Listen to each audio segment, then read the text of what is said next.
지금 이 순간 당신 곁에서 일어나고 있는 이야기. 도시 미스테리 극장. 나는 옛날부터 특별한 꿈을 꾼다. 사람들이 흔히 예지몽이라고 하는 그런 것이다. 처음 예지몽을 꾼 건 8살 때다. 그전에도 예지몽을 꾼 적이 있을 수도 있지만 내 기억 속 처음은 그때가 처음이다. 여름방학에 할머니 집에서 배 터지게 수박을 먹고 낡은 선풍기 앞에서 낮잠이 들었을 때였다. 나는 꿈에서 산사태가 나서 집을 덮치는 것을 보았다.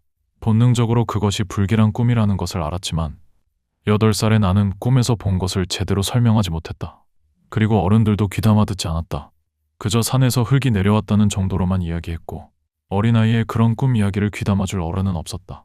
내가 다시 서울로 돌아오고 이틀 후 할머니는 산사태로 돌아가셨다. 그 다음은 14살 때였다. 사춘기에 접어들면서 점점 반항심이 생기고 그날도 별거 아닌 이유로 아버지와 크게 다투었다. 문을 쾅 닫고 방으로 들어와 이불을 덮어쓰고 있다가 나도 모르게 잠이 들었다. 그리고 그날 꿈에서 자동차 사고가 나는 장면을 보았다. 불길함을 느꼈지만 사춘기 소년의 치기 어린 자존심이 그 경고를 무시하게 했다. 그리고 그 죄로 아버지를 잃었다. 그 다음은 19살 때였다.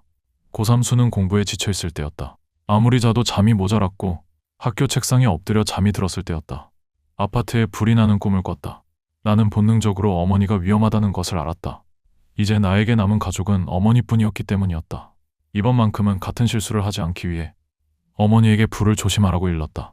어머니 역시 이쯤에서는 나의 능력을 인지하고 있었기에 그 이후로 트라우마가 생길 정도로 예민하게 불조심을 했다.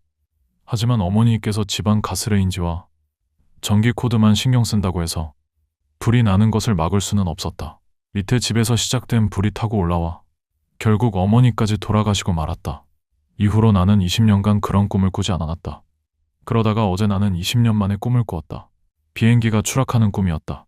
도시 한복판에 비행기가 추락해서 엄청난 화염과 함께 폭발하는 장면을 보았다. 보통 예지몽을 꾸면 불안함을 느꼈지만 이번에는 달랐다. 의문이 먼저 생겼다. 이번에는 또 누가 죽는 것일까? 할머니도 아버지도 어머니도 돌아가시고 이제 내 곁에는 아무도 없다. 과연 누구에게 위험을 알려야 하는 걸까? 생각 끝에 나는 한 가지 결론에 도착했다. 나구나. 아무래도 이번에는 내 차례인 것 같다. 생각해보니 나는 다음 주 부산으로 가는 비행기를 예약해두었다. 나는 곧바로 기차표를 검색하기 시작했다. 그런데 문득 억울하다는 생각이 든다. 죽이려면 그냥 죽이지 왜 굳이 예지몽으로 죽음을 알려주는 건가? 어차피 막을 수도 없었지 않은가? 빌어먹을 예지몽 때문에 무거운 죄책감만 짊어지고 살아간다. 할머니도 아버지도 어머니도 모두 내가 죽게 만든 것 같은 기분으로 20년을 살았다. 내가 그때 조금만 더 열심히 설명했다면, 내가 그때 조금만 용기를 냈다면, 내가 그때 조금만 더 신경을 썼다면 그 순간 이 죄책감에서 벗어날 수 있는 방법이 떠올랐다. 내가 꾼 꿈이 예지몽이 아니고 그저 우연의 일치였다면? 그래, 우연이다. 생각해보면 상식적으로 예지몽이라는 게 말이 되는가? 그 많은 예언자들도 몇 번이나 지구 종말을 예언했지만 오늘도 세상은 잘만 돌아가고 있다. 이번에 그것을 증명하자.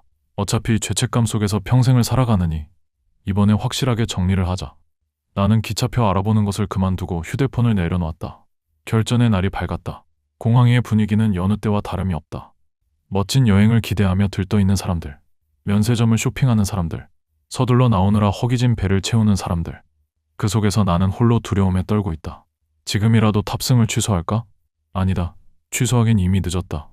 불길한 꿈을 꿔서 비행기를 취소하는 바람에 미팅을 못 갔다고 하면 정신병자 취급을 당하며 회사에서 잘리겠지. 할 수 있다.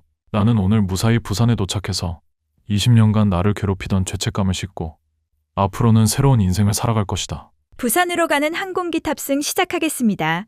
오늘 내가 타고 갈 비행기의 탑승 안내 방송이 흘러나온다. 가자. 도살장에 끌려가는 마음으로 탑승 게이트로 향했다. 칭얼거리는 소리가 들려 돌아보니 젊은 부부가 어린아이를 안고 있다. 만약 오늘 이 비행기가 잘못된다면 저 아이도 죽게 되겠지. 그런 일은 없었으면 좋겠는데 마음 같아서는 탑승을 말리고 싶지만 저 부부에게 예지몽 이야기를 한다면 그저 미치광이로 볼 것이다. 다른 승객들 역시 재수없게 부정타는 이야기를 한다며 화를 낼 것이다. 여권 확인하겠습니다. 아, 네. 나는 결국 용기를 내지 못했다. 조용히 탑승 수속을 밟고 자리에 앉았다. 저희 비행기 곧 이륙하겠습니다. 승객 여러분들께서는 안전띠를 확인하시고 자리에서 일어나지 마시기 바랍니다. 서서히 기체가 떠오르는 것이 느껴진다. 심장이 터질 듯이 쿵쾅거리고 식은땀이 비오듯 한다. 다행히 이륙은 성공이다. 비행기가 안전고도에 진입하며 안전띠 불이 꺼졌다. 괜찮으세요? 지나가던 승무원이 나를 보더니 걱정스럽게 물어본다. 그만큼 내 안색이 안 좋은가 보다. 꿈 때문에 불안하다고 하면 미친놈으로 알 것이기에 그냥 컨디션이 조금 안 좋을 뿐 괜찮다고 대답했다. 어느덧 구름이 내 발 밑에 있다. 괜찮다. 괜찮다. 비행기는 이륙과 착륙을 할 때가 가장 위험하다고 했다. 날다가 떨어지는 경우는 없다. 괜찮다. 괜찮다. 괜찮다. 그때 동체가 크게 흔들리기 시작한다. 잠시 안정되던 심장이 다시 요동치기 시작한다. 난기류로 인해 동체가 흔들릴 수 있으니 승객 여러분들께서는 이동을 삼가해 주십시오. 아니겠지. 아닐 거다. 몸은 뻣뻣하게 굳고 식은땀이 나기 시작하고 손발이 차가워지고 정신이 약간 멍해진다. 심장은 마치 전력 질주를 한 것처럼 두근거리고 있다. 제발, 제발, 제발, 괜찮다, 괜찮다, 괜찮다. 그렇게 얼마나 시간이 지났을까? 기체는 다시 안정을 되찾았다. 그리고 곧바로 도착 안내 방송이 흘러나왔다. 우리 비행기 곧 김해국제공항에 착륙하겠습니다. 승객 여러분들께서는 안전띠를 착용하시고 안내가 있기 전까지 자리에서 일어나지 마십시오. 고도가 점점 낮아진다. 이제 다 왔다. 이제 착륙만 성공하면 끝이다. 랜딩 기어가 내려오는 둔탁한 소리와 함께 이내 바퀴가 활주로 바닥에 닿으며 충격이 전해지기 시작한다. 엔진 역추진 소리와 함께 서서히 속력이 줄어드는 것이 느껴진다. 마지막 고비. 이번만 넘기면 된다. 제발, 제발, 제발. 저희 비행기는 부산 김해공항에 도착했습니다. 승객 여러분 안녕히 가십시오. 살았다. 살아서 부산에 도착했다. 역시 예지몽이라는 게 말이 안 된다. 그저 우연의 일치였다. 나는 이것으로 20년간 나를 괴롭혀오던 죄책감에서 해방되었다. 그리고 무엇보다 살아남았다. 아이야, 너도 무사했구나. 젊은 부부는 그저 덤덤한 모습으로 짐을 내리고 있다. 공항을 나오니 세상 모든 것이 아름답다. 서울에서 우중충했던 날씨도 화창하게 겠다. 새롭게 태어난 기분이다. 서면으로 가주세요. 원래는 지하철을 타고 가야 하지만 극도로 긴장했다가 긴장이 풀려서 그런지 몸에 힘이 없다. 서울에서 오셨는갑네? 네, 택시기사는 나름 장거리 운행에 기분이 좋은지 이런저런 말을 걸어온다. 그도 오늘 나를 만나 나름 운수 좋은 날인 듯하다.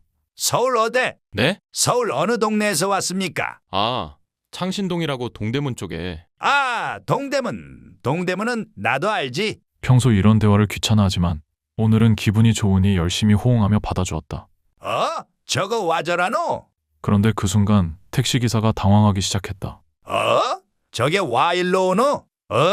앞을 확인하니 창밖으로 비행기 한 대가 보인다. 그런데 크기가 너무 크게 보인다. 비행기가 점점 가까워진다. 아, 내가 꿈에서 봤던 그 비행기다.